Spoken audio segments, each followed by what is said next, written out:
अप्रत्यक्षतर्फका हाम्रा उम्मेदवार सुलभ खरेलज्यूको स्वागतमा आउनुभएका सबैलाई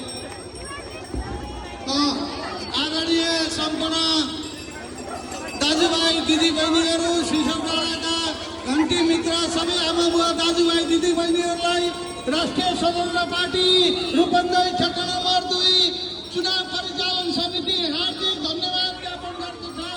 जय घन्टी। जुन आज घर दैलो अभियानमा सैनामाना नगरपालिका वार्ड नम्बर 4 को हामी सिसौँ डाँडा टोल विकास अन्तर्गत यहाँ उपस्थित भएका छौँ। जुन यहाँका मतदाताहरूले हाम्रो रूपन्देही राष्ट्रिय स्वतन्त्र पार्टीका उम्मेदवार अधिवक्ता युवा तथा इमान्दार उम्मेदवार हाम्रो सुलभ खरेलज्यूलाई जुन शुभकामना र जुन आशीर्वाद दिनको लागि आतुर हुनुभएको छ।